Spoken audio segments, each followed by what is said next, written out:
So states of matter मुझे बताने की ज़रूरत नहीं है कि भाई कितनी स्टेट होती हैं। जनरली आपने 3 ही पढ़ी है। कितनी होती हैं? कुछ 9th क्लास में कुछ एक्स्ट्रा भी बताई गई थी, लेकिन अभी आपको उससे रूबरू होने की ज़रूरत नहीं है। हाँ, ठीक है, कोई बात नहीं। अभी तो हम फिलहाल 3 ही के बारे में पढ़ेंगे। स्टेट्स ऑफ मैटर क्या क्या होता है? गैसियस स्टेट, लिक्विड स्टेट और सॉलिड स्टेट। हाँ, सॉलिड स्टेट। तो पहले ये तीनों एक ही चैप्टर में था, बाद में इनमें झगड़ा हो गया, ये दोनों 11th में रह गए। ये बोला कि मेरा स्टैंडर्ड हाई है, मैं 12th में जा रहा हूँ, तो ये 12th में चला गया। ठीक है, तो सॉलिड अभी हमारे सिलेबस में नहीं, अभी मतलब पिछले कोई कुछ सालों से, उससे पहले 2006-7 में था। 2007 के बाद ही आ गया 12th क्लास में। एनीवे तो मेरे ख्याल से मैंने आप लोगों को 4 पेजेस पढ़ने के लिए बोला था। शायद पढ़े होंगे। कोई ऐसा है जो नहीं पढ़ा है? एनीबडी? मुझे बता दो कौन कौन नहीं पढ़े। कौन कौन है भाई? मालूम है मुझे कुछ लोग नहीं पढ़े, उनके पास टाइम ही नहीं है पढ़ने का। कब पढ़ेंगे? पबजी खेलना है और आजकल कुछ नए नए नए गेम भी आए हैं ना शायद। चलो भाई ध्यान से सुनना अभी सभी लोग। चैप्टर की शुरुआत है states of matter. States of matter में जबकि मैंने बोला था पढ़ने के लिए, तो आपने देखा होगा शुरू में जस्ट इंट्रोडक्शन है, बता रहा है स्टेट्स ऑफ मैटर क्या होता है और हमने पीछे क्या क्या पढ़ लिया है ना। Electronic charge density, ionisation enthalpy, molecular shape, polarity, ये सारी चीजें हमने पढ़ ली। और यहाँ पे एक बात और बोल रहा है कि कोई बल्क की प्रॉपर्टी, बल्क मतलब एक साथ, मान लो पानी है,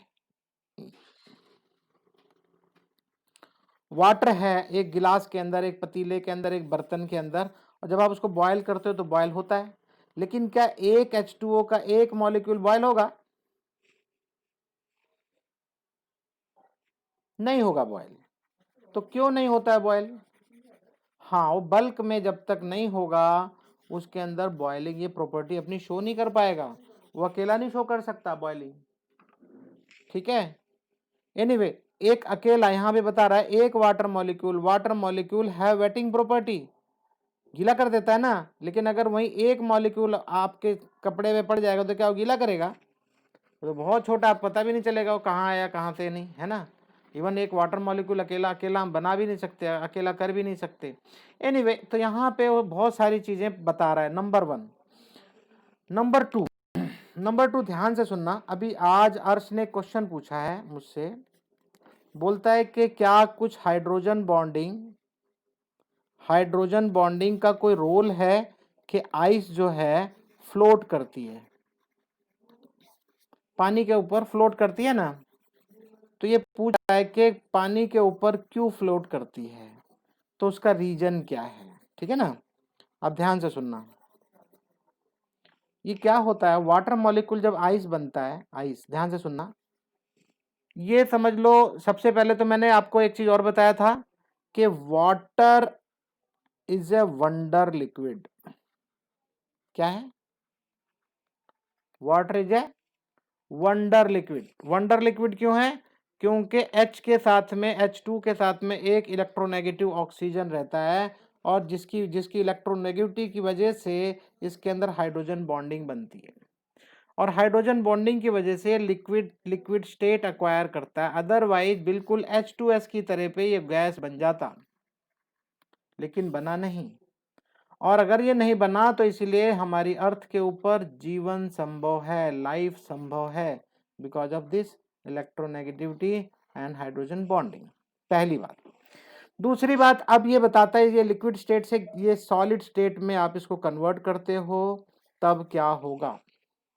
तो सॉलिड स्टेट में जैसे आप इसको कन्वर्ट करते हो, फिर से इसके अंदर एक स्पेशल कंडीशन आती है, बहुत जबरदस्त है। वहां पे वंडर लिक्विड इसीलिए इसको बोला गया क्योंकि इसके अंदर एक बहुत इंपॉर्टेंट चीज आती है, जो कि अगर आप सोचो थोड़ी देर के लिए, अगर लिक्विड है तो लाइफ है, अच्छी बात है। लेकिन जो एक्वाटिक एनिमल हैं, एक्वाटिक एनिमल समझते हो? एक्वाटिक एनिमल मतलब पानी के जानवर, ठीक है ना।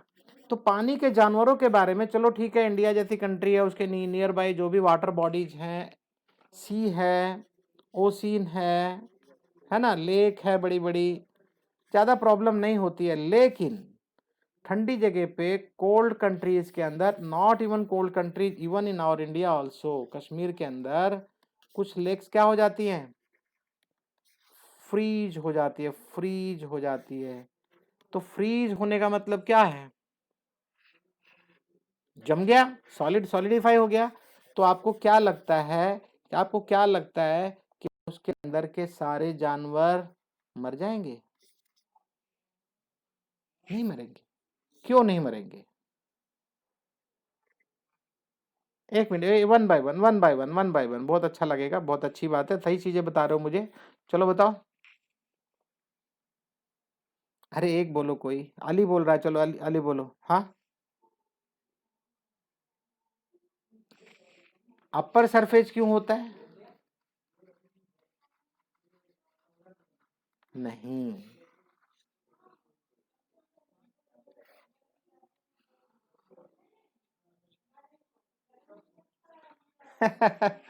ये तुम्हारी अजम्पशन है, ठीक है।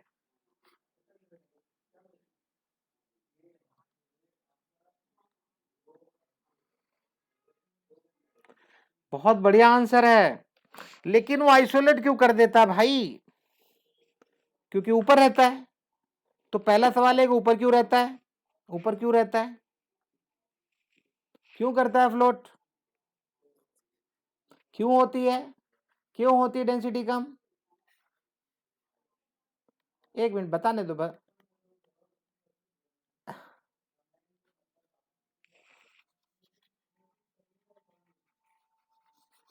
एक मिनट, एक मिनट, एक मिनट, बहुत सारे एजम्पशन हो गए आप लोगों के, बहुत सारी बातें हो गई, ठीक है, अच्छी बात है, जानते हो कुछ कुछ चीजें और जानने की कोशिश कर रहे हो, बहुत अच्छा लगा मुझे। ध्यान से सुनना, सबसे पहले तो आइस के अंदर छोटे छोटे होल्स बन जाते हैं, वॉइड्स बन जाते हैं, जिनकी वजह से, अब एक चीज बताओ, मतलब कोई सॉलिड है आपके पास, अंदर ही अंदर, अंदर ही अंदर, अंदर ही अंदर ढेर सारा इसका मटेरियल आप निकाल दो, निकालने का मतलब क्या है, निकालने का मतलब क्या है, उस जगह से वो मटेरियल को हटा दो। ऊपर से देखने में बिल्कुल सॉलिड है, लेकिन बीच में गैप रहता है, अंदर ही अंदर, वो स्ट्रक्चर ही उसका ऐसा है।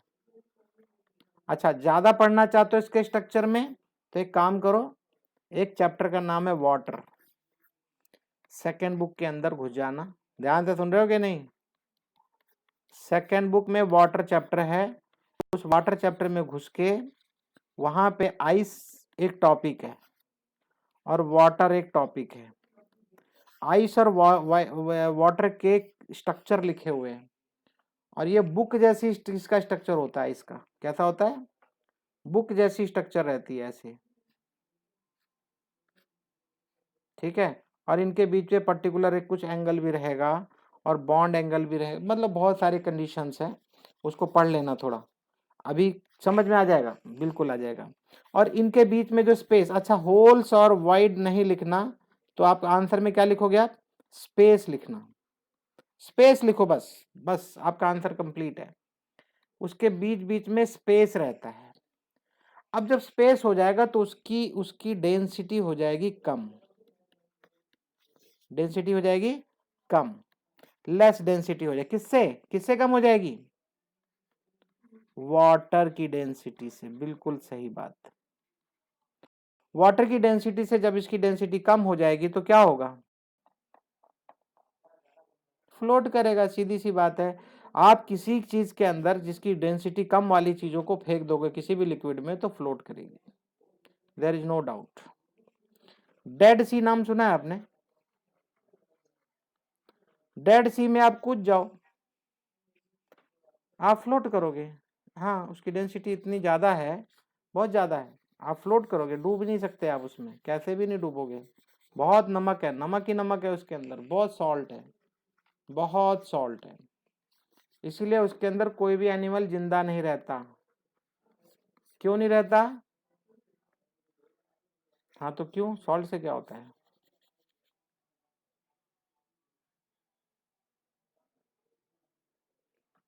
हाँ मतलब क्या? हाँ डिहाइड्रेट कर लेगा। चलो कभी और पढ़ेंगे, अभी उसको छोड़ दो फिर। हाँ बोलो।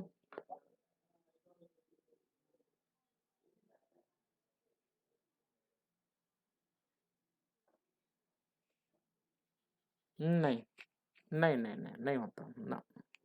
आप एक चीज बता सकते हो, दुनिया में कोई ऐसी चीज है कि जो 1000 ग्राम भी हो और 1000 ग्राम 1000 ml भी हो? वो सिर्फ और सिर्फ पानी है। ऑलरेडी मैं बता चुका हूँ शायद फर्स्ट चैप्टर के टाइम पे।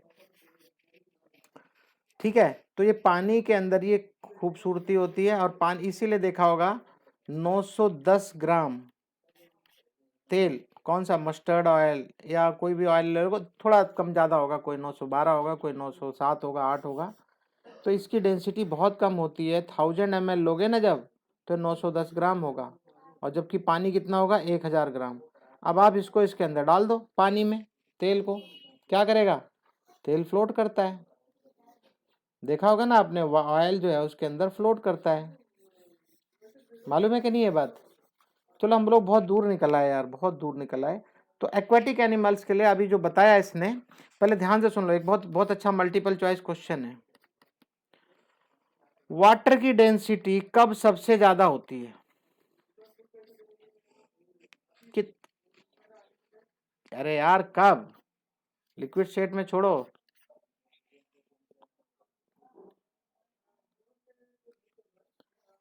इसके लिए पक्का क्वेश्चन है ये। कितना? 4 डिग्री सेंटीग्रेड। इतना बढ़िया होता है ये पानी, जब ऊपर ऊपर जब फ्लोट करेगी आइस। आपको मालूम है लोग इस पे हॉकी खेलते हैं, क्रिकेट खेलते हैं, और नीचे नीचे पानी रहता है। और नीचे जो पानी रहेगा, ये क्या, कभी अभी थोड़ा प्रशांत ने भी एक क्वेश्चन इसका या इसके बारे में बताया कि जितना इसको थिक होना होता है, थिकनेस जो है, ये थिकनेस एक पर्टिकुलर थिकनेस तक, वो डिपेंड करता है टेम्परेचर कितना कम हो रहा है। जितना कम होता चला जाएगा इसकी थिकनेस बढ़ती चली जाएगी। ठीक है, और थिकनेस बढ़ती चली जाएगी तो इसके जो इसका ये जो बाहर का जो टेम्परेचर है, जो इसको ठंडा कर रहा है, जो इसको आइस बना रहा है, अब अंदर नहीं आ पाती, वो ठंडक अंदर नहीं आ पाती। पानी के अंदर का टेम्परेचर कम नहीं हो पाता, ये 4 डिग्री सेंटीग्रेड पे रहता आराम से। और इसके अंदर एक्वेटिक एनिमल्स बहुत अच्छे से जिंदा रहते हैं 4 डिग्री सेंटीग्रेड पे। और एक खासियत और बता दूं, जितना ठंडा पानी होगा उतनी ज्यादा उसके अंदर ऑक्सीजन डिजॉल्व होती है। ये बात पता है कि नहीं आपको? हाँ, जितना ज्यादा ठंडा पानी होगा, ठंडा, ठीक है, ऑक्सीजन उस पानी में उतनी ज्यादा डिजॉल्व होगी। आप ठंडा नॉर्मल पानी ले लो और उबालना शुरू करो, देखो उसके अंदर से बुलबुले आने शुरू होते हैं। वो बुलबुले क्या है? ऑक्सीजन है वो। ठीक है, तो हाँ कुछ बोलना चाहते हो? कोई कुछ बोल रहा है? हाँ,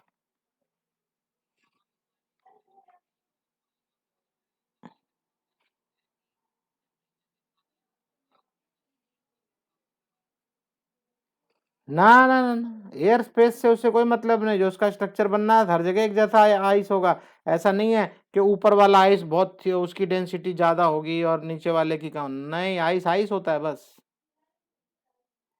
आइस आइस रहता है, उसमें कम ज्यादा का सवाल नहीं है। आइस आप जहाँ की मर्जी तोड़ लो, वो एक जैसी रहेगी। ठीक है, और कुछ? हम बहुत दूर निकल आए यार। चलो आगे बढ़ते हैं। चैप्टर की शुरुआत ही नहीं हो पाई अभी तक हमारी। हाँ ठीक है, चैप्टर तो शुरू कर दिया था। तो यहां से इंटरमॉलिक्यूलर फोर्सेस शुरू होता है। इंटरमॉलिक्यूलर, तो अच्छा एक चीज बताओ मुझे, ये इंटरमॉलिक्यूलर फोर्सेस पढ़े आप? समझ में आया कुछ? हम्म, हाँ थोड़ा थोड़ा समझ में आया, कोई दिक्कत नहीं, परेशान बिल्कुल मत होना। मैंने पढ़ने के लिए इसीलिए बोला था कि आपको थोड़ा ही समझ में आए, जब थोड़ा समझ में आएगा तो मुझे पढ़ाने में बहुत मजा आएगा, मैं आपको सिखाऊंगा, समझाऊंगा, ठीक है। अच्छा, ये हाइड्रोजन बॉन्डिंग पढ़े हो आज? अरे बोलो ना यार। इसमें कोई ऐसी चीज जो मुझे दोबारा पढ़ानी पड़े आपको? हाँ, मेरे ख्याल से इसमें आपको कुछ नहीं पढ़ाना पड़ेगा मुझे, ठीक है ना। तो आज की क्लास मुझे लगता है यहाँ गैसियस स्टेट तक ही होगी। इससे पहले मैं कोशिश करूंगा आज ये खत्म हो जाए, और थोड़ा सा कोऑपरेट करना, समझने की कोशिश करना। बस आपको आपको मैं पहले बता दे रहा हूँ, सुन लो ध्यान से। ये पहला पेज इंट्रोडक्शन है। दूसरे पेज से यहाँ से शुरुआत होती है इंटरमॉलिक्यूलर फोर्सेस, मतलब एक मॉलिक्यूल से दूसरे मॉलिक्यूल के अंदर आपस में क्या अट्रैक्शन, रिपल्शन, क्या क्या होता है, और किस टाइप का एटम है। ध्यान से सुनना भाई, जो एटम या मॉलिक्यूल जो भी है, एक मॉलिक्यूल से दूसरे मॉलिक्यूल के अंदर, ये मॉलिक्यूल किस टाइप का है, नेगेटिव चार्ज वाला है, पॉजिटिव चार्ज वाला है, या न्यूट्रल है। ध्यान से सुन लो पहले अभी से। वो खुद कैसा है, वो जैसा खुद रहेगा, ठीक है, और बाजू वाला कैसा है, बात को समझो आप। खुद कैसा है और बाजू वाला कैसा है, वो दोनों आपस में वैसे ही रिएक्ट करेंगे। ये आपका घर है, आप बड़े शरीफ आदमी हो। ये आपका एक पड़ोसी है, ये ज्यादा टसन में रहता है, और दिखता है यार सामने वाले तो ऐसे ही हैं, छोड़ो यार इनको तो मैं दबा के रख लूंगा, और आए दिन वो कुछ भी बोलेगा, कुछ भी बात करेगा, ऐसे ही ऐसा लगेगा जैसे आपको डोमिनेट करना चाहता है। क्या करना चाहता है? डोमिनेट करना चाहता। और आप बोलते हो छोड़ो यार ऐसे आदमी के क्यों क्यों मुंह लगना, ऐसे आदमी से बात ही मत करो, अपना आराम से रहो। लेकिन ये आराम से नहीं रहता ना, प्रॉब्लम तो इसकी है। इसके बाजू में एक तगड़ा पड़ोसी आता है, इसका भी उस्ताद आ जाता है, और ये इसको धमकाता है, बोला ज्यादा बकवास मत किया कर, ठीक है, मैं सुधार दूंगा तुझे। इसके पास कुछ ऐसे लोग आते हैं जिनको ये देख के डर जाता है। तो अब ये बताओ मुझे, इस आदमी का व्यवहार, इस आदमी का व्यवहार जो इस साइड में था और इस साइड में, क्या दोनों सेम होगा? हम्म, है ना।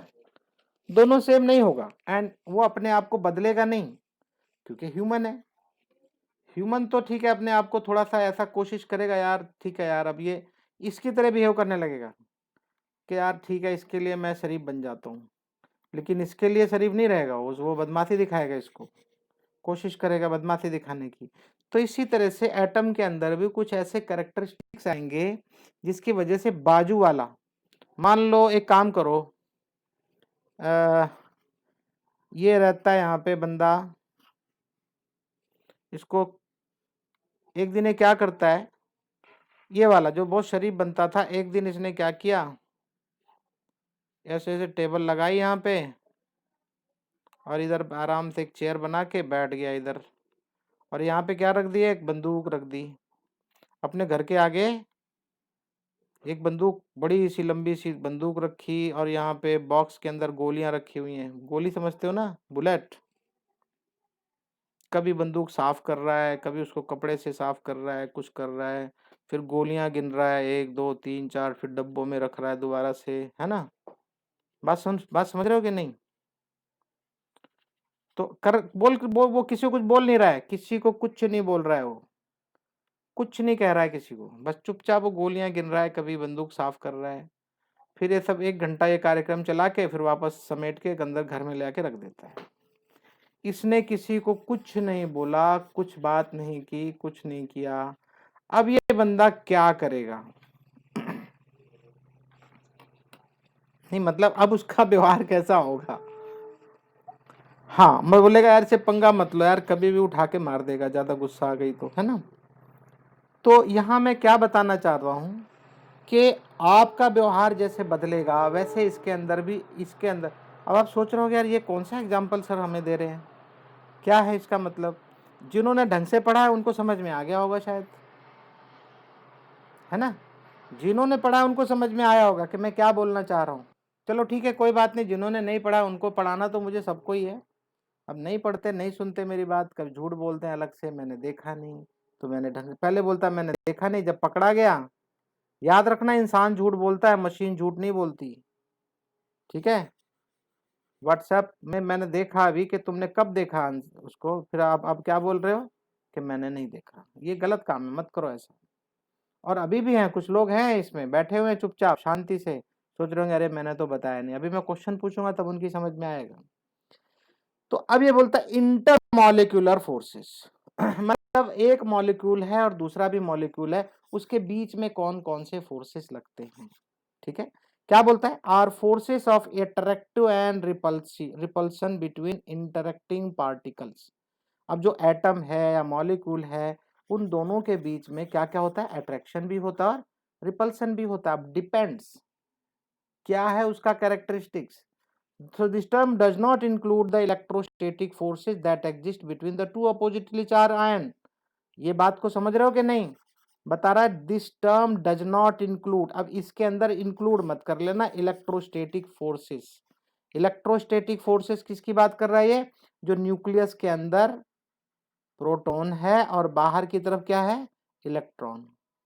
भाई कोई भी एटम कब एग्जिस्ट करता है, जब इलेक्ट्रोस्टैटिक फोर्स उस पर काम करता है और अंदर के प्रोटॉन उसको अट्रैक्ट करके रखते हैं। ये मैं सेकंड चैप्टर में बहुत अच्छे से पढ़ा चुका हूं।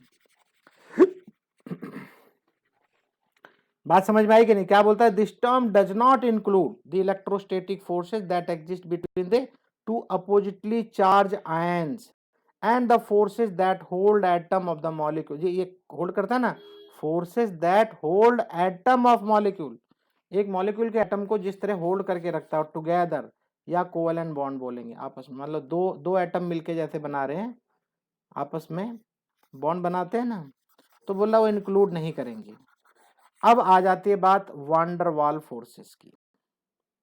वांडर वाल फोर्सेस मैं पहले आपको बता दे रहा हूं, थोड़ा एडवांस में, इसमें पता नहीं लिखा है कि नहीं। वांडर वाल फोर्सेस के बारे में बताएंगे, जितने बड़े मॉलिक्यूल होते जाएंगे, बड़े मॉलिक्यूल, बड़े एटम होंगे तो बड़े एटम से बड़े मॉलिक्यूल बनेंगे, उनके बीच में वांडर वाल फोर्स एक्ट करता है, काम करता है। साइज बड़ा होने की वजह से वांडर वाल फोर्सेस ज्यादा होगा। याद रखना, ये मैं आपको 12th में जब ऑर्गेनिक्स पढ़ाऊंगा तब आपकी समझ में अच्छे से आएगा। So attractive intermolecular forces are known as van der Waals force. Attractive, repulsive नहीं है, ध्यान रखना। इसके अंदर सिर्फ और सिर्फ अट्रैक्टिव इंटरमॉलिक्यूलर फोर्सेस, मतलब एक मॉलिक्यूल दूसरे मॉलिक्यूल से अट्रैक्शन का जो फोर्स लग रहा है उसके ऊपर, और इस किसके नाम पे है, ये वांडर वाल्स के नाम से ही है। Who explain the deviation of real gases from ideal behaviour. तो ये लाइन मेरे ख्याल से काफी लोगों को समझ में नहीं आई होगी, खास करके एपीएस वालों को, एपीएस वालों, है ना। ये लाइन आपकी समझ में नहीं आई होगी कि यार ये क्या बोलता है, deviation of real gases from ideal behaviour through these forces. तो पहले ध्यान से सुनो, ध्यान से सुनना मेरी बात।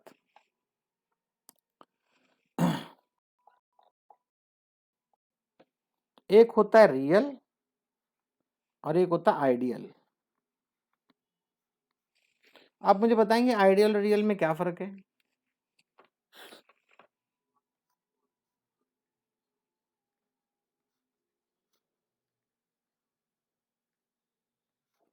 नहीं, जैसा होना चाहते हो वैसा नहीं है, सबसे बेहतरीन, बहुत परफेक्ट, बहुत परफेक्ट, बहुत परफेक्ट बनना है।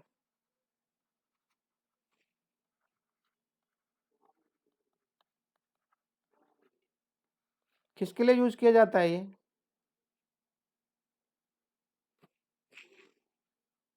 पुरुषोत्तम किसके नाम के आगे लगता है, यस,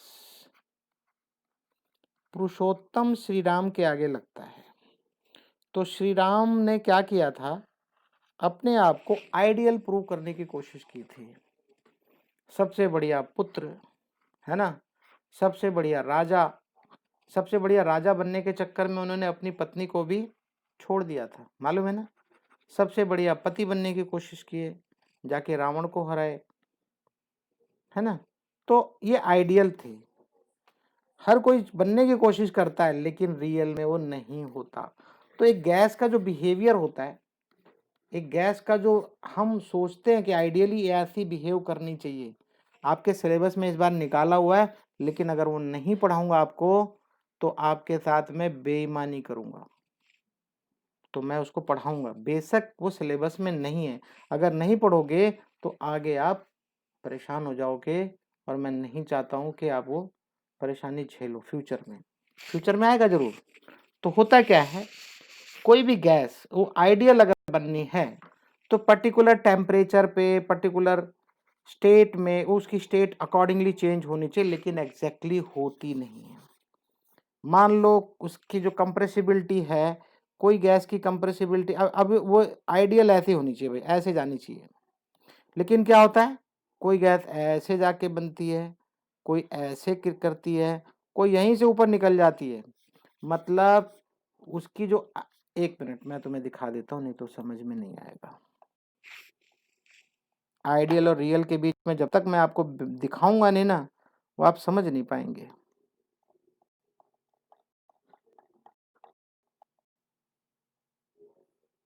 हाँ ये रहा, नहीं ये भी नहीं है।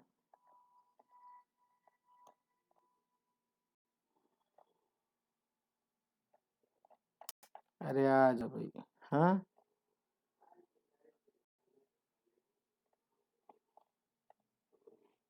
45।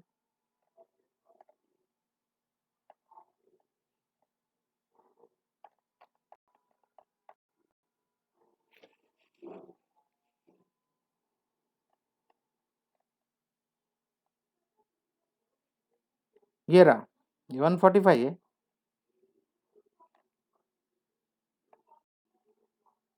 150 है यार ये। चलो देखो क्या बोलता है, behaviour of real gases, deviation from ideal gas behaviour. ये इतना बड़ा टॉपिक है। ये आइडियल गैस, ध्यान देना, आइडियल गैस की लाइन देख लो।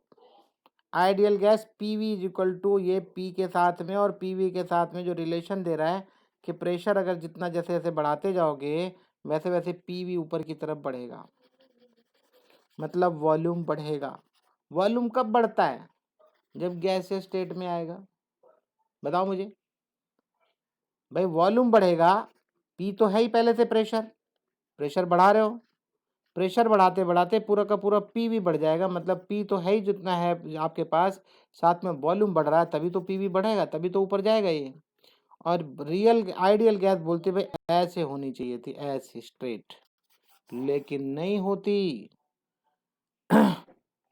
मीथेन गैस के बारे में देखो, पहले पीवी कम होता चला जाएगा, होता चला जाएगा, एक टाइम तक यहाँ तक आएगा ना जब, और फिर और प्रेशर जैसे ही बढ़ाओगे आप, खट से उसका वॉल्यूम बढ़ना शुरू, और एक फिर उसके बाद वो गैस स्टेट में आ जाएगा। कार्बन मोनोऑक्साइड देखो थोड़ा सा डेविएट होता है, बाद में पक्का फुल्ली डेविएट हो जाएगा। हाइड्रोजन गैस तो नीचे आती ही नहीं है, हाइड्रोजन गैस स्ट्रेट जा रही है ऊपर, वॉल्यूम बढ़ता चला जाएगा और फटाफट जो है। और ये हीलियम के बारे में है, लेकिन आइडियल ऐसे होनी चाहिए थी। इवन आपको अभी भी ये समझ में नहीं आया कि सर बोल क्या रहे हैं, एम आई राइट। तो कोई भी गैस आइडियल नहीं है। और यहाँ पे हो क्या रहा है ना, ये जब टॉपिक पे आओगे तब मैं बताऊंगा, अभी समझाना बेकार है, समझ नहीं पाओगे। ये यहाँ पे पीवी वर्सेस पी के साथ में उसका ग्राफ दिखा रहा है कैसे चेंज होगा। यहाँ देखो, यहाँ पे भी बता रहा है, ये रियल गैस है और ये आइडियल गैस है, ये दोनों ऐसे जाके एक पर्टिकुलर पॉइंट पे एक जगह आके वो दोनों शो करती है सेम, एक जगह शो करेंगी जरूर। अब देखो यही गैस है जो कार्बन मोनोऑक्साइड, यहाँ पे आइडियल बिहेव करेगी। मीथेन गैस है जैसे, इस पर्टिकुलर प्रेशर के ऊपर ही पक्का आइडियल शो करेगी, उसके बाद फिर फट से जैसे आप प्रेशर बढ़ाओगे फिर से चेंज हो जाएगा। बस वो किसी भी एक पर्टिकुलर मोमेंटली शो करते हैं बस। एनीवे पहले तो ये बताइए कि जो मैं बताना चाहता था वो समझे कि नहीं, वो जो एक लाइन लिखी है, ज्यादा समझने के चक्कर में ही मत रहो, जब आएगा तो मैं सिखाऊंगा खुद ही। जो आपको बेसिक रिक्वायरमेंट थे वो समझ में आया कि नहीं। इसने एक्सप्लेन किया था वांडरवाल ने, deviation of real gases from the ideal behaviour through these forces. ये बात क्लियर हो गई होगी अब आपको कि आइडियल और रियल में क्या फर्क है, तो ये वांडरवाल ने बताया था, ठीक है। We will learn about this later in this unit. हाँ, इसी में है वो जो अभी मैं आपको बताया। Van der Waal forces very considerably in magnitude, बता रहा है कि कंसिडरेबली बदलता रहता है मैग्नीट्यूड उसका। वांडरवाल फोर्स कितना है, कितनी क्वांटिटी है, तो उसका मैग्नीट्यूड बदलता रहता है। एंड इंक्लूड डिस्पर्सन फोर्सेस और London forces, dipole dipole forces and dipole induce dipole forces. यहां से बच्चे बेचारे जीभ लड़खड़ाने लगती है, दिमाग काम करना बंद कर देता है। कारण, ये कार्टून दुनिया भर की चीजें एक जगह लिख दिया और कुछ आगे बताने की कोशिश बाद में किया, लेकिन पहले से उसको लिख देना चाहिए कि बहुत सारे ये वांडरवाल चेंज होते हैं। वांडरवाल फोर्स के जो मैग्नीट्यूड है वो चेंज होगा, लेकिन किसमें, अब वो बता रहे हैं include dispersion forces, London forces, dipole dipole forces, dipole induce forces. अब ये होता क्या है, इन सब के अंदर वेरिएशन है, क्योंकि सबकी सबके जब से डाइपोल डाइपोल है वो अलग केस होता है, लंदन फोर्स अलग कोर्स होता है, डाइपोल इंड्यूस डाइपोल, एक डाइपोल रहेगा तो दूसरे को इंड्यूस करेगा। इंड्यूस का मतलब जानते हो कि नहीं भाई, पहले बताओ क्या? ना भाई, ना ना ना ना ना, अच्छे से मजा नहीं आया, फिर से बताओ। कहाँ देखे आप ये मीनिंग? इंट्रोड्यूस। हाँ, एक मिनट एक मिनट, एक एक बोलो, कोई जिसने सचमुच देखा है मीनिंग वो बोलेगा बस। हाँ, श्रवण बोलो। ना भाई ना, नो। आप लोगों ने देखा है, आप लोगों ने मैं देखा था कि नहीं ये बताओ, किसने देखा था? प्रशांत, प्रशांत बोलो।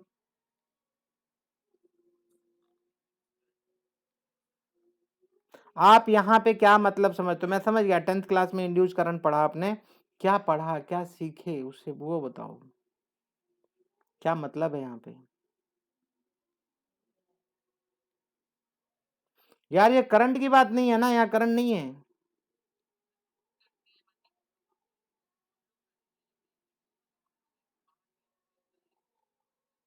अभी देखे क्या आंसर? सुनो, नहीं सुनो, कोई बात नहीं, कोई बात नहीं, इसमें कोई होड़ नहीं लगी हुई है। पहले ध्यान से सुनो। मैंने आपको बताया, आपने बंदूक खरीदी और घर के बाहर आके बैठ गए और गिनने लगे गोलियां, एक टेबल पे रख दी और गोलियां गिन रहे हो, ठीक है? तो इसके ऊपर क्या फर्क पड़ेगा? जो फर्क पड़ेगा वो इंड्यूस्ड होगा, इंड्यूस्ड। मतलब इसके साथ कुछ कर नहीं रहे आप, आपने इसको कुछ नहीं बोला, कुछ नहीं किया। आपने आपने 10th क्लास में देखा होगा इंड्यूस्ड करंट कैसे बन गया था।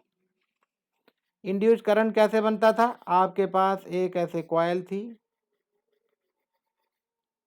है ना, और इसको किस चीज के साथ लगा दिया था आपने? हाँ, गैल्वेनोमीटर, ठीक है ना। और अभी आप इसको छेड़ नहीं रहे हो, कुछ भी नहीं कर रहे हो, ये कुछ नहीं कर रहे आप, ये एक जगह बैठा हुआ आराम से। अब यहां से आप नॉर्थ पोल साउथ पोल जो भी है इधर की डायरेक्शन में लेके चलना शुरू। आप इसको टच नहीं कर रहे हो, कुछ भी नहीं कर रहे हो आप, बस इस मैग्नेट को नजदीक नजदीक नजदीक नजदीक लेके आ रहे हो। तो क्या होता था, इसमें करंट बनना शुरू। जब तक आप इसको लेके चलते रहते हो, जब तक इसको लेके घूमते रहते हो, चलते रहते हो, तब तक यहाँ करंट डेवलप होता रहेगा और गैल्वेनोमीटर की निडल घूमेगी खट से ऐसे, इधर की डायरेक्शन ऐसे घूम जाएगी, घूमेगी, है ना। जैसे मैग्नेट रोक दोगे क्या होगा? करंट नहीं बनेगा, करंट जीरो पे आ जाएगा यहाँ, ठीक है ना। गब्बर ने एक डायलॉग बोला था ना, जब तक बसंती नाचती रहेगी तब तक बीरू की जान खतरे में नहीं रहेगी।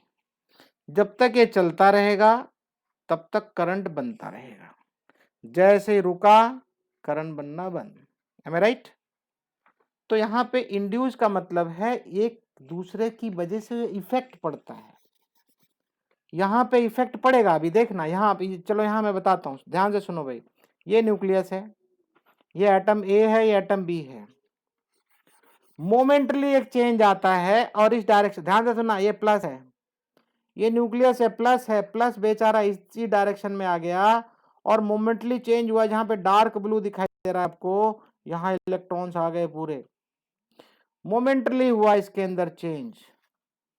देखो क्या बोलता है, दोनों सिमेट्रिक हैं, symmetric distribution of electronic charge है, लेकिन यहां ए में क्या हुआ, with instantaneous dipole more electron density on the right hand side, right hand side में मोमेंटरली, क्षणिक, थोड़ी देर के लिए इस तरफ के इलेक्ट्रॉन्स इधर आ गए। ये बेचारा क्या करेगा, ये इसके इलेक्ट्रॉन सारे के सारे इसको खींच लेंगे, किसको, पॉजिटिव चार्ज को। जब यहाँ पे नेगेटिव चार्ज की डेंसिटी बढ़ जाएगी तो बाजू वाले का क्या खींचेगा, पॉजिटिव चार्ज। तो पॉजिटिव चार्ज बेचारा यहां तक खट से इधर की तरफ शिफ्ट हो गया। चेंज किसके अंदर आया था, चेंज ए में आया था, लेकिन बेचारे को चेंज होना पड़ा।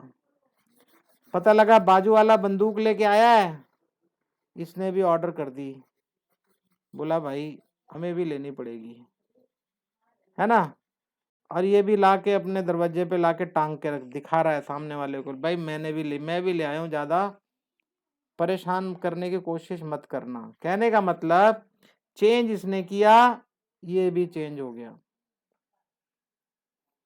भाई समझ में आ रही है कि नहीं बात, इसको चेंज होना पड़ा, मजबूरी है इसकी, इसको चेंज होना पड़ा, चेंज इसके अंदर आया लेकिन इसको चेंज होना पड़ा, जबकि इसने इसका कुछ बिगाड़ा नहीं था, कुछ बोला नहीं था, कुछ भी नहीं किया, बस अपने आप में चेंज लाया, ये बेचारा अपने आप चेंज हो गया।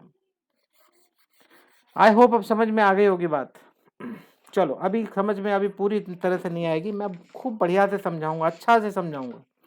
तो वांडरवाल फोर्स के बारे में क्या बोल रहा है, मैग्नीट्यूड उसका चेंज होता है, सब कुछ। यहाँ पे क्या बोल रहा है, यहाँ पे बहुत सारे फोर्सेस के नाम बताए, क्योंकि इन फोर्सेस के बारे में वो बताने जा रहा है, उसने ये कहीं नहीं लिखा कि हाँ भाई आगे हम पढ़ने वाले हैं। A particularly strong type of dipole dipole interaction is hydrogen bonding. बता रहा है डाइपोल डाइपोल का सबसे अच्छा उदाहरण कौन सा है, हाइड्रोजन बॉन्डिंग है, लेकिन only a few elements can participate in hydrogen bonding.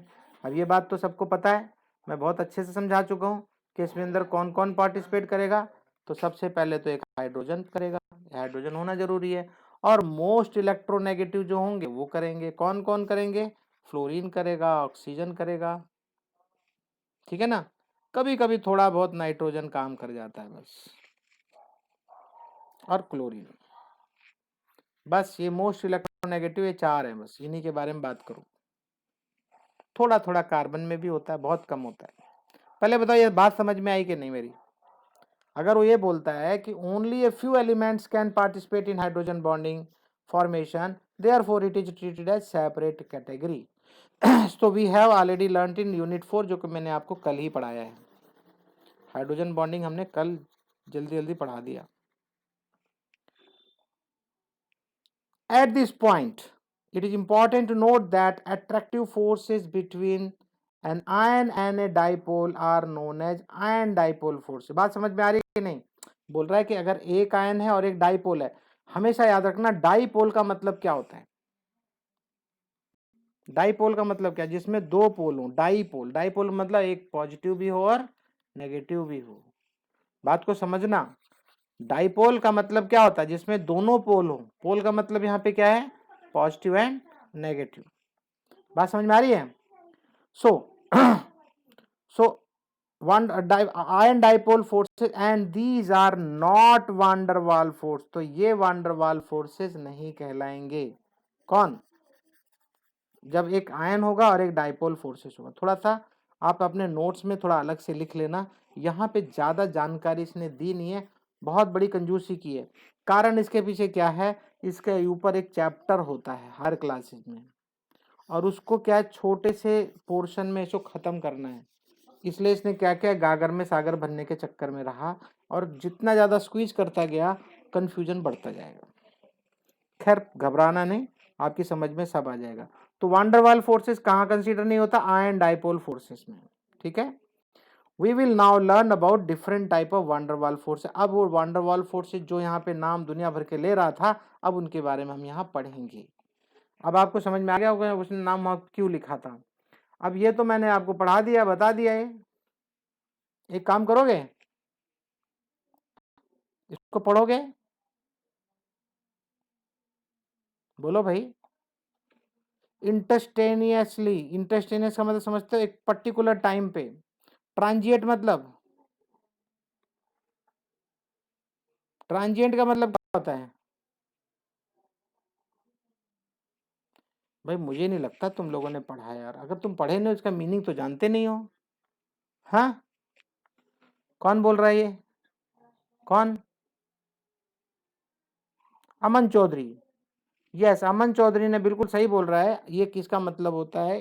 Transient का मतलब होता है क्षणिक। क्षणिक का मतलब समझते हो? थोड़ी देर के लिए, मोमेंटरली। तो आप एक काम करो, ये मैं पढ़ाऊंगा, बहुत टाइम लग जाएगा, मैं बिल्कुल समझाने लग जाऊंगा तो दिक्कत हो जाएगी। आप यहां से शुरू करो, और कहीं भी एक लाइन भी क्लियर नहीं है तुरंत मुझे बोलो। अदरवाइज मैंने रफली आपको पूरा ये फिगर फिगर समझा दिया अच्छे से। जल्दी से पढ़ा लो, क्विक। कोई भी चीज क्लियर नहीं है तुरंत मेरे से बात करो, मैं तुरंत बताऊंगा। मैंने ऑन नहीं किया, फिर से सुनना मेरी बात। ये जो मैंने बताया अभी आपको कि ये जो इंटरेक्शन है वो कितना है, जो दोनों के बीच का जो डिस्टेंस है 1/r⁶, क्योंकि r डिस्टेंस है तो इंटरेक्टिंग जो एनर्जी होगी, पावर होगी, वो क्या होगी 1/r⁶। r⁶ का मतलब distance is very very less. चलो अब आगे क्या बोलता है कि मैग्नीट्यूड जो होगा डिस्पर्सन फोर्स का वो ज्यादा होगा अगर बीच का डिस्टेंस कम हो। कम का मतलब है 500 पिकोमीटर हो, उससे कम हो, नंबर वन। नंबर टू, ये पोलराइजेबिलिटी जो है ज्यादा होगी, और वो ज्यादा कब होगी? जब आपका कैटायन स्मॉल साइज का हो, और कैटायन जो है, कैटायन का चार्ज क्या हो? ज्यादा हो, ग्रेटर हो।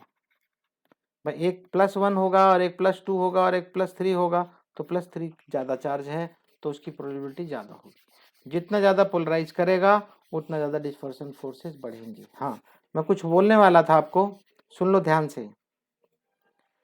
जहां कभी कभी मैं बोलता हूं कि आप इसको सिर्फ पढ़ो और नोट्स बना लो, and please don't waste your time by reading books again and again.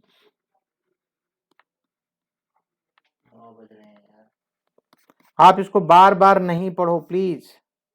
अभी जो मैं पढ़ा रहा हूं इनको बार बार नहीं पढ़ो। क्या करना है फिर? आप इनके नोट्स बना लो। नोट्स नहीं है मुझसे मांग लो, मैं आपको फोटो भेज देता हूं, आप उनको कहीं लिख के रख लो बस। ये सिर्फ फोर्सेज अगर पूछेगा तो भाई ये डिस्पर्सन फोर्स क्या होता है, what do you understand by, एक एग्जांपल दे दो। नहीं है तो कोई बात नहीं, what do you understand by dispersion forces, London forces, जो मर्जी पूछेगा। इसमें आपको कहानियां ज्यादा नहीं लिखनी है, फालतू में परेशान। जब जब एग्जाम आएंगे फिर पढ़ना शुरू करोगे आप इसको। जितना ज्यादा पढ़ोगे परेशान रहोगे, आपका टाइम वेस्ट होगा। और जो मैं पहले बता दे रहा हूँ कहाँ तक आपको याद करना है, कैसे नोट्स बनाने, मैं पहले बोल चुका हूँ कि इनके नोट्स बनाओ छोटे छोटे, बस, इससे ज्यादा नहीं करना। अब आ गया डाइपोल और डाइपोल फोर्सेस। दोनों डाइपोल की बात करता है, ध्यान से सुनना। तो dipole dipole forces act between the molecule possessing permanent dipole. तो कभी कभी आप देख रहे थे ना अभी, मोमेंटली डाइपोल बना था। ये कब होगा? जब परमानेंट डाइपोल होगा। Ends of the dipoles, and का मतलब समझ रहे हो? एंड, ध्यान से सुनना, ये इंपॉर्टेंट है। ये परमानेंट डाइपोल के अंदर ही होगा, पहली बात। और and of the dipole, end of the dipole मतलब एक दो डायरेक्शन होंगी डाइपोल की, और एक पॉजिटिव होगा और एक नेगेटिव होगा। तो वही बता रहा है, end of the dipole, end of the dipole possess partial charges. याद रखना, पूरा का पूरा +1 या -1 नहीं होगा, पार्शियल चार्जेस होगा। जनरली हम लोग पीछे हाइड्रोजन बॉन्डिंग में भी देखा था आपने, हाइड्रोजन के ऊपर प्लस डेल्टा लगाया था, और जो इलेक्ट्रोनेगेटिव था फ्लोरीन क्लोरीन उनके ऊपर माइनस डेल्टा। माइनस डेल्टा का मतलब पार्शियल, नॉट इवन 1, एक से कम। 1 नहीं है। 1 चार्ज कितना होता है बताओ? 1 चार्ज कितना होता है? 10th क्लास में पढ़े हो आप, 1.6 इंटू 10⁻⁻19 कूलम। तो ये हमेशा हमेशा partial charges are always less than the unit electronic charge. तो एक इलेक्ट्रॉनिक चार्ज से हमेशा एक कम रहेगा। बात समझ रहे होगे, मेरे ख्याल से समझ में अच्छा आ रहा होगा। So the polar molecules interact with neighbouring molecule. जो पोलर होंगे वो नेबरिंग मॉलिक्यूल से इंटरेक्ट करेंगे। फिगर 5.2 ये बोल रहा है कि electrons cloud distribution in the dipole of hydrogen chloride, मतलब अगर HCl की बात करता है तो उसके बारे में बोल रहा है कि figure show dipole dipole interaction between two hydrogen chloride molecule. दो हाइड्रोजन क्लोराइड मॉलिक्यूल अगर आपके पास है, अब इसके अंदर डाइपोल बन रहा है। क्यों डाइपोल बन रहा है कि हाइड्रोजन के ऊपर प्लस और क्लोरीन के ऊपर माइनस। क्यों बना? क्योंकि इलेक्ट्रोनेगेटिव है क्लोरीन। क्लोरीन इलेक्ट्रोनेगेटिव है तो बॉन्ड जो है वो क्लोरीन की तरफ शिफ्ट हो जाएगा, हाइड्रोजन का इधर की तरफ, और इधर की तरफ रहेगा तो इलेक्ट्रॉन लिया नहीं है, ध्यान रखना। इलेक्ट्रोनेगेटिव होने की वजह से क्लोरीन के ऊपर नेगेटिव पार्शियल चार्ज आएगा और सेम वे हाइड्रोजन के ऊपर पॉजिटिव हाइड्रोजन चार्ज आ जाएगा। अब ये बता रहा है कि अगर दो HCl है मान लो, अब दो HCl होंगे तब क्या होगा वहां, जस्ट 10 मिनट। तो ये क्या बोल रहा है, 5.2b shows dipole dipole interaction between two HCl molecule. This interaction is stronger than the London forces. पीछे आप लंदन फोर्सेस पढ़े थे, बता, ध्यान से सुनना, वो इससे स्ट्रॉन्ग, ये स्ट्रॉन्गर रहेगा, but is weaker then ion ion interaction. अब पीछे आयन आयन भी पढ़ के आए हो, तो आयन आयन वाले से कम होगा लेकिन लंदन फोर्सेस से ज्यादा होगा। इसलिए मैं बोल रहा हूँ इन सबको ना एक लाइन में लिख लेना अच्छे से और उनके एग्जाम्पल समझ लेना तो आ जाएगा। अब मैं अभी एक काम करूंगा, इसके ऊपर जो छोटे छोटे नोट्स हैं मैं भेजने की कोशिश करता हूं आपको। So the attractive forces decreases with increase of distance between the dipole. अब अगर डाइपोल, दो चीजें HCl मान लो, दोनों के बीच का डिस्टेंस बढ़ता है तो अट्रैक्शन कम होगा, जैसे पीछे हुआ था वही यहाँ पे भी होगा। दोनों डाइपोल के बीच का डिस्टेंस बढ़ जाएगा तो उनके बीच का अट्रैक्शन कम हो जाए, attractive forces decreases. As in the above case, here also the interaction energy is inversely proportional to the distance between the polar molecule. दोनों के बीच का डिस्टेंस का इनवर्सली प्रोपोर्शनल है। अगर डिस्टेंस बढ़ेगा तो इंटरेक्टिव फोर्सेस कम होंगे, डिस्टेंस कम होगा तो इंटरेक्टिव फोर्सेस ज्यादा होंगी। So dipole dipole interaction energy between the stationary polar molecule has कितना है भाई, 1/r⁻3। याद रखना ये चीज, डाइपोल डाइपोल के केस में 1/r⁻3 है, ठीक है। और इस वाले में कितना देखे थे आप, वन लंदन फोर्सेज या डिस्पर्सन फोर्सेज में 1/r⁶। बात समझ में आ गई होगी आपको। And that between rotating polar molecule is, ध्यान से सुनना, रोटेटिंग पोलर मॉलिक्यूल है तो वापस वो 10⁻1/6 होगा, where r is the distance between the polar molecule. Beside dipole dipole interaction, polar molecules can interact by London forces also. तो ये पोलर मॉलिक्यूल के बीच में लंदन फोर्सेस भी लगेगा। सो दस क्यूमुलेटिव इफेक्ट, मतलब दोनों को मिला के, क्यूमुलेटिव समझते हो ना, क्यूमुलेटिव समझते हो ना, तो क्यूमुलेटिव फोर्सेस लगेंगे मिला के दोनों को, that the total intermolecular forces in polar molecule, इनके, तो इससे क्या होगा, उनके बीच का जो मॉलिक्यूल के बीच का जो इंटरेक्शन है, अट्रैक्टिव फोर्सेस है, वो बढ़ जाएगा, ठीक है। अब एक काम करो, मेरे ख्याल से समझ में आ गया होगा अच्छे से।